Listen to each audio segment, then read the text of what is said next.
গভীর রাত থেকে আবারও কাঁপছে মধ্যপ্রাচ্য।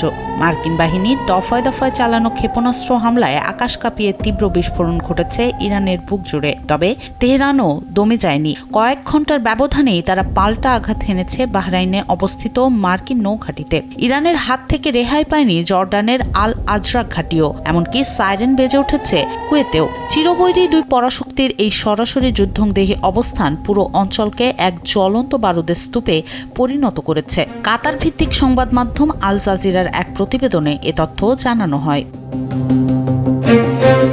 জীবন অবাক না করলে কে করবে? 28% মিল্ক ফ্যাটের অবাক করার সাথে ফ্রেশ মিল্ক পাউডার। জীবন অবাক করুক প্রতিদিন। ঘটনার সূত্রপাত গেল মঙ্গলবার। পারস্য উপসাগরের কৌশলগতভাবে অত্যন্ত গুরুত্বপূর্ণ হরমুজ প্রণালীতে টহল দিচ্ছিল মার্কিন সেনাবাহিনীর একটি অত্যাধুনিক অ্যাপাচে হেলিকপ্টার। মার্কিন সেন্ট্রাল কমান্ডের দাবি, ওমান উপকূলে ওত পেতে থাকা ইরানের একটি সাহায্য ড্রোন আচমকায় আঘাত হেনে হেলিকপ্টারটি ভূপাতিত করে। মার্কিন চালকবিহীন নৌযান দ্রুত দুই পাইলটকে অক্ষত উদ্ধার করলেও এই ঘটনায় ক্ষোভে ফেটে পড়ে ওয়াশিংটন। মার্কিন প্রেসিডেন্ট ডোনাল্ড ট্রাম্প তার ট্রুথ সোশ্যাল হ্যান্ডেলে একে অযৌক্তিক আগ্রাসন আখ্যা দিয়ে অবিলম্বে কঠোর প্রতিশোধের ঘোষণা দেন।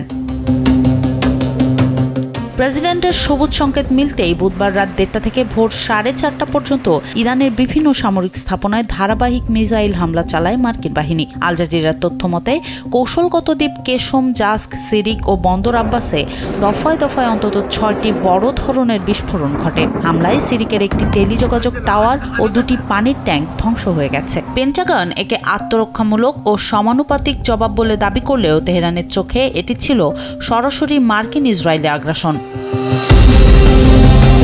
মার্কিন হামলার ধোঁয়া কাটতে না কাটতে প্রতিশোধের আগুন জ্বলে ওঠে তেহরানে। স্থানীয় সময় রাত 2:30টায় আইআরজিসি সরাসরি বাহরাইনে অবস্থিত মার্কিন 5ম নৌবহরের সদর দপ্তরে ঝাঁকে ঝাঁকে ড্রোন হামলা চালায়। আইআরজিসি বুক ফুলিয়ে এই হামলার দায় স্বীকার করে স্পষ্ট জানিয়ে দেয়, দক্ষিণ ইরানে মার্কিন আগ্রাসনের জবাব দিতেই তাদের এই পদক্ষেপ।